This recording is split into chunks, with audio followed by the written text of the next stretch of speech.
میں کوئی لمبی چوڑی تقریر کرنے کے لیے حاضر نہیں آیا. ہمارے مخصوص شاعر حضرت مبارک حسین مبارک نے آپ کا دل جیت لیا اور بڑے خوبصورت انداز میں آپ کو نعت نبی سنائے. اور حضرت علامہ مفتی شاکر حسین سیفی صاحب قبلہ مقدس اللہ نورانی نے بہت خوبصورت انداز میں آپ کو اپنا خطاب سنایا. ہمارے نقیب نے بھی بڑی خوبصورت خطابت کی اور دیگر نعت خواں اور شعراء نے بھی اچھے کلام گنگنائے. اب ہمارے فاقد المثال شخصیتیں حضرت علامہ مفتی عبد المجید صاحب قبلہ مقدس اللہ نورانی، جن کا مختصر سا سرسری تعارف آپ نے علامہ سیفی صاحب سے سنا، اور قاضی مہاراشٹرا حضرت علامہ مفتی اشرف رضا صاحب قبلہ اس وقت جامعہ رضویہ تیلیہ کا اسٹیج محمد مستند اور خاص علماء کرام سے پر ہے. ہمارے معلومی کے وہ تمام اساتذہ جو اس دارالعلوم کے جن کی نگرانی میں دارالعلوم چلا کرتے ہیں، جیسے قاری شوکت صاحب، قاری رضوان صاحب اور دوسرے بھی علماء کرام ہیں جو یہاں موجود ہیں، ہم ان سبھی لوگوں کا تہہ دل سے شکریہ ادا کرتے ہیں کہ آپ سب لوگ ہمارے جلسے میں تشریف لائے. اور آپ بھی قابل مبارکباد ہیں. آپ کا آنا بھی یقیناً آپ کے لیے بڑا فائدہ مند ہے کہ یہ عرص تیغی ہے. سرکار تغل رحمت و رضوان کی بارگاہ میں آپ نے حاضری دے کر اپنی غلامی کا ثبوت پیش کر دیا ہے اور بتا دیا ہے کہ سرکار آپ کے چاہنے والوں میں ہمیشہ. جامعہ رضویہ تیلیہ آج 20 سالوں سے آپ کو عظیم پیداوار دے رہا ہے. حافظ قرآن، قاری، حفظ قرآن، ان کی سندیں اور خوبصورت بچے آپ کو پیش کر رہے ہیں جو آپ کے گھروں کی زینت بنے ہوئے ہیں. کبھی نیاز کے نام پر، کبھی فاتحہ کے نام پر، کبھی قرآن خوانی کے نام پر، کبھی آیت کریمہ کے نام پر، کبھی ایصال کی محفل میں، کبھی چہلم کی محفل میں. الحمدللہ آپ کے گھر کو نورانی اور بابرکت بنا رہے ہیں. دوستو، علم کی بات آ گئی. ہمارے اساتذہ پورے سال محنت کرتے ہیں.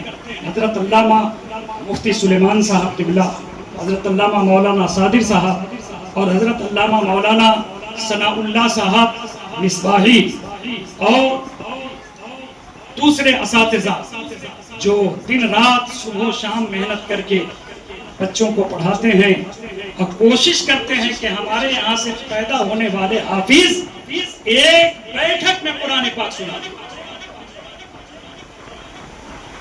کوشش ان کی ہوتی ہے. میں ان کے لیے بھی دعائیں کرتا ہوں اور تمامی حضرات سے میری گزارش ہے کہ دعا کریں کہ اللہ ان کے علم میں زور عطا فرمائے اور سینے اور حوصلے کو بلند و بالا فرمائے. ابھی ایک مہینے آپ لوگ گھبرائے تو نہیں ہیں؟ 10-15 منٹ تو دے سکتے ہیں نا مجھے؟ 10-15 منٹ چاہیے. آپ حضرات کے سامنے ہم نے ایک آیت تلاوت کی جس کا ترجمہ ہے کیا پڑھے بے پڑھے دونوں برابر ہو سکتے؟ پڑھے لکھے اور بے پڑھے لوگ دونوں برابر ہو سکتے ہیں؟ قرآن کہتا ہے کہ نہیں، برابر نہیں ہو سکتے. دونوں برابر نہیں ہو سکتے. اب قرآن سے پوچھئے کہ دونوں برابر کیوں نہیں ہو سکتے؟ میرے آقا فرماتے ہیں علیم و نور. نور، علم پر جو الف لام ہے نا وہ خاص ہے، سارے علوم اس میں شامل نہیں ہے. اور علم کے آگے لگا ہے نور، اور نور علم کی خبر ہے. نور اپنی خبر نہیں دینا چاہتا، وہ علم کی خبر دینا چاہتا ہے کہ علم جس سینے میں آ جائے وہ سنسار کو روشن کرے.